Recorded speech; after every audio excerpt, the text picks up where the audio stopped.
அடுத்ததாக இவர் என்ன ஒரு வாதத்தை முன்வைக்கிறார் என்று சொன்னால், ஒரு பயங்கரமான தகவலை உங்களுக்கு சொல்ல போகிறேன் என்று சொல்லி ஒரு செய்தியை சொல்றாரு. பைஹக்கிலையும் துர்ருல் மன்சூர் ஆகிய ஹதீஸ் நூட்களிலும் அபூ உமாமா அவர்கள் அறிவித்த ஒரு ஹதீஸ் என்று சொல்லி ஒரு ஹதீஸை சொல்கிறார்.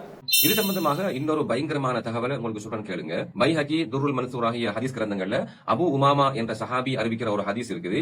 நபி சொன்னாங்க, நான் மிஅராஜ் சென்ற வேளையில நரகவாசிகளுடைய ஓல குரலை கேட்டேன். அவர்களை பார்த்தேன். அவர்கள் தங்களுடைய கணுக்கால்களில் தொங்கிக் கொண்டிருப்பதையும் அவர்களது தாடைகள் பிளந்து வாயிலிருந்து இரத்தம் வழிவதையும் நான் பார்த்தேன். இவர்கள் யார் என்று கேட்டேன். ஜிப்ரீல் சொன்னாங்க, இவர்கள்தான் நேரத்துக்கு முந்தி நோன்பு திறந்தவர்கள். அவசரப்பட்டு நோன்பு திறக்கிற ஆட்கள் நிலைமையை பாத்தீங்களா? அன்பிற்குரியவர்களே, அவர் சொல்லக்கூடிய ஹதீஸு பைஹக்கில வருது. எப்படி வருது? நபி ஸல்லல்லாஹு அலைஹி வஸல்லம் பைனான நாயிமுன் இது அத்தானி ரஜுலானி, நான் தூங்கிக் கொண்டிருந்த நேரத்தில் 2 பேர் வந்தார்கள். ஃபஅஹதா பிலபஐய, அவர்கள் என்னுடைய கைப்பிடிகளால் பிடித்து கொண்டு என்னை அழைத்து சென்றார்கள். என்னை ஒரு மலையின் மீது ஏற்றி விட்டார்கள் என்ற அந்த செய்தியில வந்து ஒரு சப்தத்தை கேட்கிறாங்க. ரசூலா கேட்கிறாங்க, மா ஆதிஹில் அஸ்வாத், இது என்ன சப்தம், குரல்கள் என்ன என்று கேட்டோன்னே, காலு ஹாதா ஹுவா அஹ்லின்னார், இது நரகவாதிகளுடைய அலறல்கள் என்று சொன்ன உடனே, சும்மன் தலிகபி ஃபைதா அன பிகௌமின் முஅல்லிகீன பி அராகிபிஹிம், அவர்களுடைய கணுக்கால்களால் தொங்கவிடப்பட்ட நிலையில் ஒரு சமுதாயத்தினர், முஷக்ககத்தின் அஸ்தாத் குஹும், அவர்களுடைய தாடைகள் எல்லாம் கிழிக்கப்பட்ட நிலையில், தசீலு அஸ்தாகுஹும் தமன், அவர்களுடைய அந்த தாடைகளால் இரத்தம் வழிந்து கொண்டிருப்பதை நான் பார்த்தேன். மன் ஆஹுலா, இவர்கள் யார் என்று கேட்டேன். சொன்னார்கள், ஆவுலாஹில்லதீன யுஃப்திரூன கபில தஹில்லத்தி சௌமிஹிம், நோன்பு திறப்பதற்கு அனுமதிக்கப்பட்ட நேரத்துக்கு முன்பதாக இவர்கள் நோன்பை திறந்தவர்கள் என்று சொல்லப்பட்டது என்று இந்த செய்தியில் வருது. பைஹக்கில 1986வது செய்தியாக அபூ உமாமா அல் பாஹிலி என்று சொல்லக்கூடிய நபித்தோழர் அறிவிக்கக்கூடிய செய்தியாக இருக்கிறது. இது வந்து இந்த நோன்பு திறக்கிறது, மஹ்ரிப் நேரத்தில் நோன்பு திறக்கணும் என்பதற்கு எதிரான ஒரு செய்தியா? இந்த செய்தி வந்து இந்த வாதத்துக்கு பொருத்தமான ஒரு செய்தியா? இல்லவே இல்லை. இந்த செய்தியில் என்ன சொல்லப்படுது?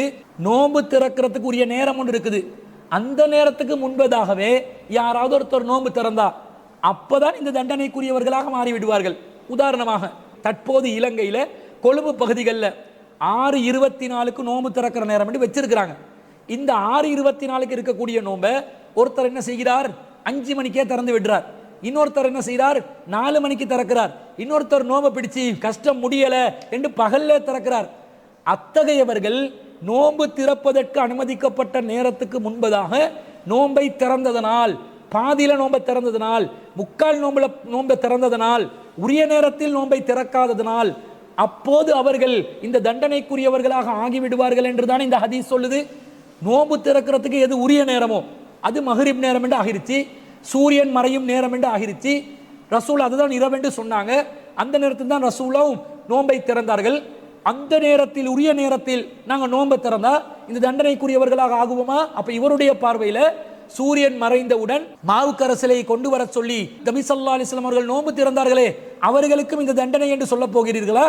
என்ன சொல்ல வருகிறீர்கள்? உரிய நேரத்தில் நோன்பு திறப்பது இந்த தண்டனைக்குரிய குற்றமாக ஆகாது. நோன்பு திறப்பதற்குரிய நேரம் அல்லாத வேறு நேரத்தில் முன்பதாக ஆரம்பமாக அந்த நோன்பை பாத்தில் செய்யக்கூடிய விதத்தில் அந்த உரிய நேரம் அடைவதற்கு முன்பதாக யார் நோன்பு திறக்கிறார்களோ அவர்களுக்கு தான் இந்த தண்டனைக்குரிய குற்றம் என்பது தெளிவாக யாருக்கு ஒரு சின்ன பிள்ளைக்கு விளங்குது, இவருக்கு விளங்கல. இதை மக்களை குழப்பறதுக்காக வேண்டி இவருக்கு சாதகமான ஒரு ஆதாரமாக நினைத்து கொண்டு பேசிக் கொண்டிருப்பதை பார்க்கிறோம்.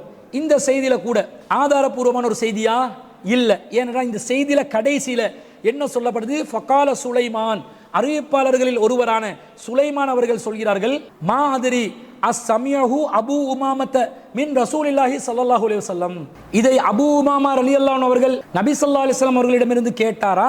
அம் ஷைஉன் மின் ரஅயிஹி, அல்லது அவருடைய ஒரு சொந்த கூற்றாக இவர் இதை சொன்னாரா என்று சந்தேகமாக இருக்கிறது என்று இந்த செய்தியில இது ரசூலோட செய்தியா அபூ உமாமா ரலியல்லாஹு அவர்களுடைய சொந்த கூற்றாண்டு சந்தேகத்துக்குரிய நிலையில் அறிவிக்கப்பட்டிருக்கக்கூடிய ஒரு செய்தியை தனக்கு ஆதாரம் இது சஹியான ஹதீஸ் என்று வேற சொல்கிறார். சஹியான ஹதீஸ் என்று மக்கள் மத்தியிலே தவறான பொய்யான ஒரு கருத்தை சித்தரிப்பதிலிருந்து இந்த சியா பிரிவை சேர்ந்த சபீர் மன்பஹி அவர்கள் ஒரு இருட்டடிப்பு செய்யக்கூடிய, ஒரு மோசடி செய்யக்கூடிய ஒருவர் என்பது இதன் மூலம் தெளிவாக நிரூபணமாகுகிறது.